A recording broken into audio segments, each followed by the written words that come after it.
My name is Ben Cool. I'm a sports analyst and the host of BC60. Today I'm interviewing Brian, the play-by-play at Portland. Thanks for coming. Hey, thanks for having me. Happy to be here. Thank you. I'm excited for conversation ahead. I appreciate you taking time, busy schedule to join me.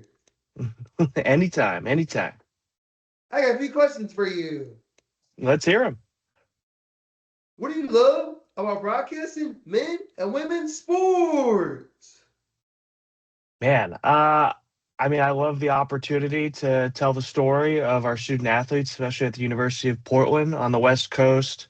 Not a lot of people get the opportunity to hear their story or get it be told. And, we've had a lot of interesting and fantastic athletes come through the University of Portland, and to give them the opportunity on our platform, I think is great. And I just love the ability that they've opened up the door for me to tell their story. Rock on. As it sounds like you're doing great. Oh, thank you, thank you.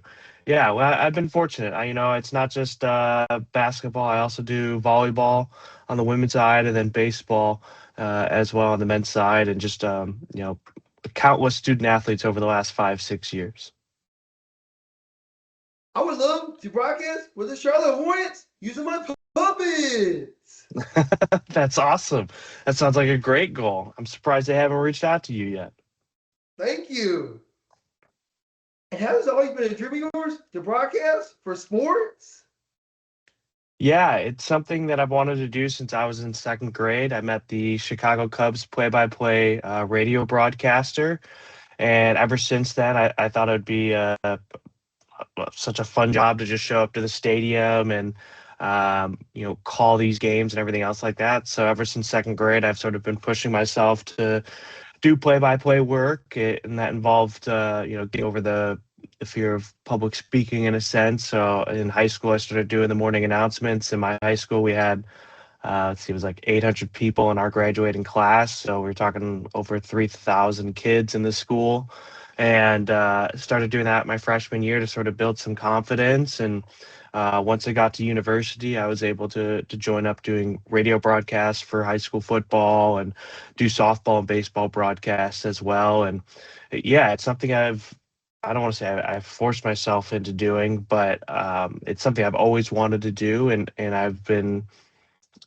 fortunate to get the opportunity, especially coming out here on the West Coast. When I moved out here, I didn't have a set job per se. I was out here for just the summer, and that summer gig turned into working at the University of Portland. Rock on. How did you get Yeah. started broadcasting? And what was the steps that set you up for success? Yeah, I think it was more self-driven more than anything. I've certainly had help along the way, so I can't say I did this all by myself by any means, but um, having that ability to, shake out the nerves of public speaking, like I talked about doing the morning announcements at my high school, definitely helped. Not being afraid to ask for help, ask for critique on the way back. I think that's been one of the biggest things for me, especially at the University of Portland. There's a certain aspect of, I guess, impersonator syndrome, or whatever it's called. And you have people that are in your corner that are willing to give you feedback. And for me, it was just taking smart steps of, you know, I wanted to do this, so I have to go out and look for jobs myself. That's kind of the biggest thing. Nobody's going to advocate for you better than yourself.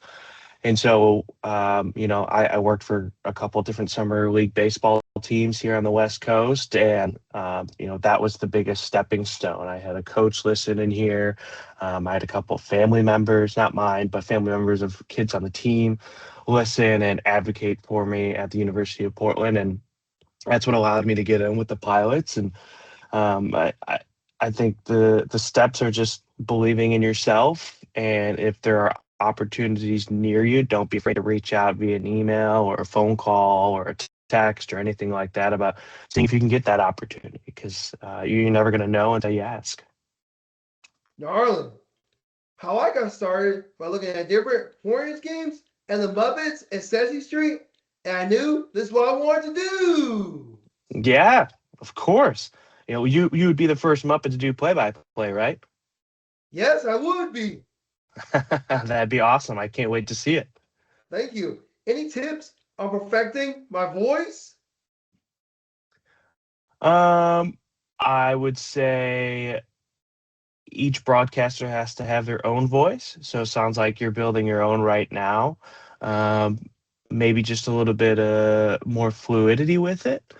But otherwise, no, I think you're doing a great job so far. And um, like I said, don't be afraid to ask other peers. I don't know how many other Muppets are out there trying to do play-by-play, so that might be a little bit hard. But that's why you have people like myself and the other people on your podcast as well to sort of pick their brain about it all. So yeah, no, I think you're on the right track right now, and just keep believing in yourself. Find your own voice. Make it work for you. Thank you for the tip. Yeah, of course. And what Marvel character do you think will make a good play-by-play? You said great Muppet character? No, Marvel character. Marvel. Oh, what Marvel character? Um,